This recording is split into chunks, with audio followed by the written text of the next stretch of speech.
Nicole here with Job Hunt Solutions, and in today's video we're going to look at the things you should consider when you receive a job offer. For most job seekers, receiving a job offer means the end of their job search, and for the most part that's pretty much true. However, once you have an offer in hand, there are still a few things that you need to consider before signing on the dotted line. The first thing to consider would be your total compensation package. And what I mean by that is more than just salary. So of course, salary is going to be a big component of that. But in addition, there are things like benefits, bonuses, and vacation time that really need to be considered. So as an example, with bonus, that should be really considered as gravy or above and beyond. Bonuses are never really guaranteed, so it's really important to keep that in mind. Next, in terms of benefits, this could include everything from medical benefits right through to retirement savings options or even stock options. As these benefits become more complex, of course, I would recommend speaking with a financial planner about that. But in terms of medical benefits, it's really important to consider that in terms of what your needs are or your family's need. If the benefits that you are offered won't cover the needs of your family or yourself, then potentially you could negotiate a higher salary to offset that balance. And finally, of course, vacation.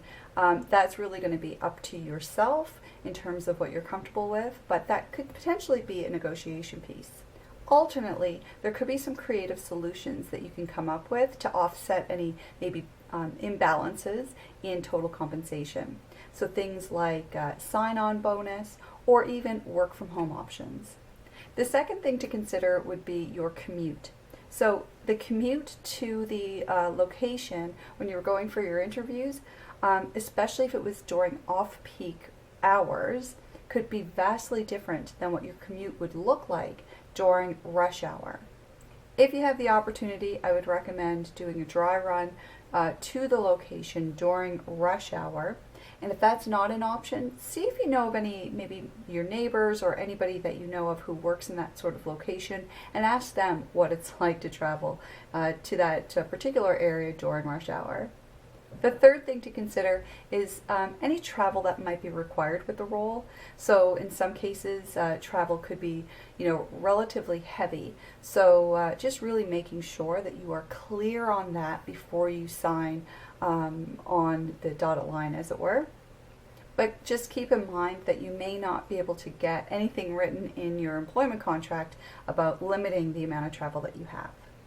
The next thing to consider are the hours that you're meant to work. So again, it kind of goes along with the travel and commute time rather, especially if you have to work during those regular peak office hours. But also to consider things like overtime.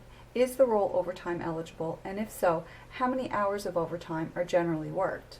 Again, this is one of those sort of balances that are important to consider, and to consider that in relation to your own lifestyle and your family's lifestyle. And finally, if you haven't had the opportunity to meet the team, before you sign the offer is a great time to ask if you can sit down and meet with the team. Always remember that that interviewing is actually a two-way street. You should be interviewing the employer as much as they're interviewing you. And meeting the team is a really great way for you to interview the employer. As a final thought, the assessment of a potential candidate actually goes through right into pretty much the probationary period that a person starts a job. So this would also include the way that you would handle the offer negotiation piece. I mentioned that as well in a previous video, which you can find right about there, on negotiating your job offer. So it's really important to remember that while you're negotiating your offer, I would recommend doing that, but make sure that you're being respectful and that your demands are reasonable, that you're not making unrealistic expectations on the employer. Otherwise, you could be running the risk of having the offer letter rescinded. Thank you so much for watching, guys. I hope you liked this video. If you did like it, please be sure to press like and subscribe to my channel. If you have any comments or any other tips and hints, please feel free to leave them in the comment section below. Also, if you have any questions, any video ideas, or would like to collaborate, I'd love to hear from you. You can reach me on email, Facebook, LinkedIn, Twitter, whatever works for you. And of course, for personalized advice, come on over to my website. I'd be happy to help. Thanks again for watching, and until next time, happy hunting!